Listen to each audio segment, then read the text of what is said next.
అంత పెద్దగా ఏం లేదు భయ్య, అంత మొత్తం అంత ఏదో ఏదో ధర్మం కోసము అనుకుంటే ఏదో చెప్పింది, కానీ అంత పెద్ద అయితే ఏం లేదు. అదే రొటీన్, అదే అదే టెంప్లెట్, అంత పెద్ద అదేం లేదు. మొత్తం అదే సేమ్ టెంప్లెట్, అదే టెంప్లెట్ కొట్టిండు.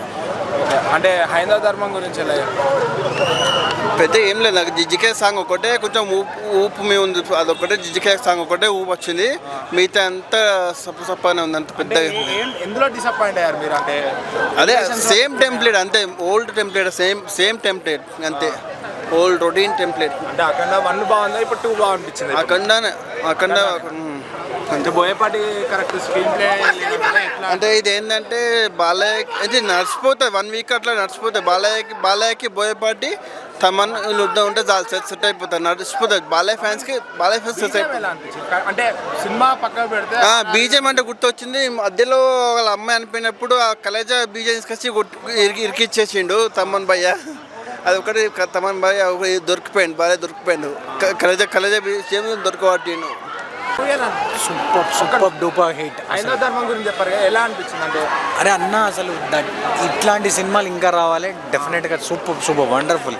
ఓకే, బాలకృష్ణ గారి యాక్టింగ్, ఎలివేషన్ సీన్స్ కానీ నా బాలయ్య బాబు చింపి టాకలు పెట్టిండు అంతే, సింపుల్ గా చెప్పాలంటే. తమన్ ఇంకా బాలయ్య బాబు ఎలా అనిపించింది ఆ కాంబో? అన్న దద్దరిల్లిపోయింది మొత్తం అంతా, థియేటర్ మొత్తం దద్దరిల్లిపోయింది. అఖండ తాండవం అంటే సాక్షాత్ శివుని తాండవం చూపించిండు. అంటే 1 బాగుందా, 2 బాగుంది? ఇప్పుడు 2 బాగున్నాయి అన్న, 2 బాగున్నాయి. అఖండ 2 నెక్స్ట్ లెవెల్. కొందరు ఏమంటున్నారు అంటే కొంచెం ఎలివేషన్ అనేది సూట్ కాలేదు, ఆ త్రిశూలం తిప్పడం కానీ అవి కానీ, దానికి ఏమంటారు? అట్లా ఏమనిపించలేదు అన్న నాకైతే. నేనైతే ఐఎమ్ వెరీ హ్యాపీ దట్. 3కి ఏమైనా హింట్ ఇచ్చారా? 3 అఖండ 3 ఏమైనా శంబల అని ఉన్నది, చూడాలి మరి. ఓకే అన్న. తమన్ మ్యూజిక్ ఎలా అనిపించింది? అన్న తమన్ ఎక్స్ట్రాడినరీ అసలు. I don't think so. అంటే మొత్తం music and Balayya Babu has taken over everything. అంటే సంయుక్తది జస్ట్ అలా తీసుకున్నారంట. Yeah that's it I think so. But yeah main character is Balayya and Thaman music and హైందవ ధర్మం. సెకండ్ హాఫ్ లో వస్తున్నారంట కదా Balayya entry.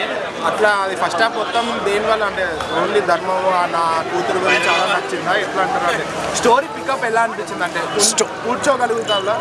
Definitely it is. Everyone must and should watch the movie and everyone has to believe in Hindutva and dharma. And those who are ధర్మం గురించి చెప్తున్నారు, హిందుత్వ అంటే. సో చాలా బాగుంది movie, like ticket price obviously it's fine బాగుందండి. అది అంటే ఇప్పుడు ఎట్లా ఉంటుందంటే మాసాలకు బాగుంటుంది, క్లాస్ హాల్కి కొద్దిగా లేట్గా ఎక్కుతుంది. తాండవం ఎలా అనిపించింది? తాండవం బాగానే ఉందండి. సెకండ్ హాఫ్ బాగుంటుంది, అంత ఫైట్. ఫస్ట్ హాఫ్ కొద్దిగా ఏంటంటే క్లాస్గా తీసుకెళ్తాడు. మ్యూజిక్ తమంది 1 చూసాం, తర్వాత 2 చూసాం. అది ఓకే. అంటే 3కి ఏమన్నా హింట్ ఇచ్చాడా? అక్కడ 3 కానీ 3 ఏమి ఇంటి లేదండి. ఎండ్ ఏంటంటే ఆ డిజీజ్ వస్తుంది, ఆ డిజీజ్తో క్యూర్ అవుతుంది. అంటే కరోనా వైరస్ వచ్చింది కదా, ఆ వైరస్ రావటం వలన ఇండియా ఎట్టా ప్రపంచ దేశాలకి వ్యాక్సిన్ పంపించారు.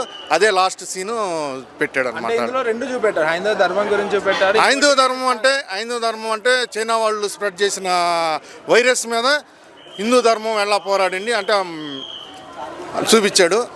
తర్వాత రెండోది అంటే ఆ వైరస్ని అటాక్ చేసింది కాబట్టి వాళ్ళే పంపించారు కాబట్టి ఆ కరోనా వైరస్ ఎటువంటిదో ఇక్కడ ఉన్న సినిమాల వైరస్ ఏదైతే ఉందో అది సేమ్ మనం టాలీ చేసుకోవచ్చు. సర్జికల్ స్ట్రైక్ అంటే అది లాస్ట్లో చైనా వాళ్ళు యుద్ధానికి వచ్చినప్పుడు మా దేశం కూడా అంత ఇది కాదు, గొప్ప దేశం అని చెప్పాడు. డాన్స్ ఎలా అంటే జాజికాయ సాంగ్ 2 సాంగ్లు ఉన్నాయంటున్నా, మీరేమైనా డిసప్పాయింట్ అయ్యారా? బాలకృష్ణ నాకు డిసప్పాయింట్మెంట్ లేదండి, ఎందుకంటే ఇది ఆల్రెడీ ఒక ధర్మం మీద నడిచే సినిమా కాబట్టి ధర్మం గురించి మాట్లాడారు, ధర్మంగా వెళ్ళాలి. సో బోయపాటి గారు మళ్ళీ తమన్, బాలకృష్ణ గారు మళ్ళీ ఇంకో కంబ్యాక్ ఇవ్వబోతున్నారు. బోయపాటి గారు, తమన్ గారు, బాలకృష్ణ గారు ఇంకో చేస్తున్నారంటే అది నాకైతే తెలియదు. ఒకవేళ వాళ్ళు అనౌన్స్ చేస్తే వెల్ అండ్ గుడ్. అంటే ఇప్పుడు సినిమా జనాలకి ఏంటంటే మాస్ పీపుల్కి బాగా ఎక్కుతుంది అది.